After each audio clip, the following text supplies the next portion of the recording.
कावेरी जी अपनी तीनों बेटियों ईशा, मोहिनी और सुहाना की शादी 3 घर जमाई लड़कों के साथ करवा देती है।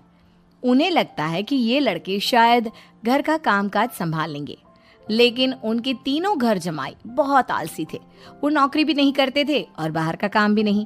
कावेरी जी ने अपनी बेटियों से कहा कि वो प्रेगनेंसी का बहाना बनाकर अपने पतियों को सबक सिखाए। अब सुनिए आगे। मम्मी, आपने जैसा कहा था हमने वैसा ही किया, लेकिन देखिए ना, विवेक का हाल तो वैसा का वैसा ही है। घर में ना सुबह का नाश्ता बनता है और ना खाना। नौकरी पर जाने की बात करूं तो खाने को दौड़ते हैं मुझे। हाँ मम्मी, मैंने भी सुमित को कितनी बार कहा कि अगर नौकरी नहीं करनी तो कोई छोटी सी दुकान ही खोल लो। घर का खर्चा कैसे चलेगा? देखो दोपहर के 12 बजने आए और जनाब अभी तक सो रहे हैं। हाँ मम्मी, ईशा और सुहाना ठीक कहती हैं। अविनाश का भी यही हाल है।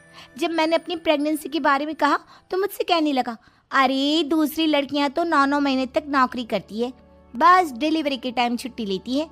मोहिनी, तुम भी नौकरी करो। अब मुझे कहाँ नौकरी मिलेगी?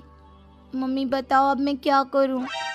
हे भगवान, क्या सोचकर घर जमाई दामाद लाई थी मैं कि मेरी बेटियां मेरे पास रहेंगी और खुश रहेंगी, लेकिन इन आलसी दामादों ने तो हमारी जिंदगी को भी प्रॉब्लम में डाल दिया है। मैं तो कहती हूँ मम्मी, हम लोग वापस अपनी जॉब पर जाना शुरू कर देते हैं। बता देते हैं इन लोगों को कि हमने प्रेगनेंसी का बहाना किया है। नहीं नहीं बेटा, ऐसी गलती भी मत करना। अगर तुमने ऐसा किया तो इन तीनों की आदत और ख़राब हो जाएगी।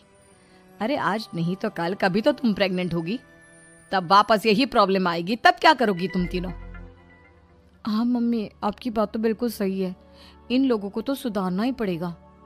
लेकिन कैसे? अपने बच्चों के आने की खबर सुनकर भी इन लोगों पर कोई असर नहीं हो रहा। पैसे कमाने के लिए घर से बाहर निकलना ही नहीं चाहते ये तीनों।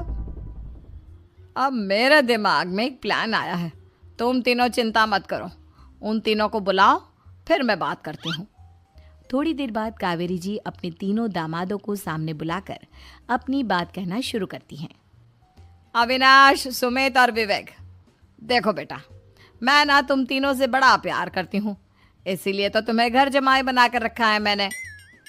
अरे मम्मी जी, सीधे सीधे कहिए ना, क्या बात है? प्यार तो हम भी आपको बहुत करते हैं। अरे मम्मी जी, आपकी इज्जत भी बहुत करते हैं। अरे भाई, आपके जैसी सास और कमाने वाली बीवी सबको मिलती है क्या? हाँ मम्मी, विवेक और सुमित ठीक कह रहे हैं। आपकी बेटी से शादी करके मेरी तो ज़िंदगी ही अच्छी हो गई है। जानती हूँ मैं, और ये भी जानती हूँ कि तुम तीनों अपने अपनी बीवियों से बहुत प्यार करते हो। बेटा, बात ऐसी है कि हमारे कुल गुरु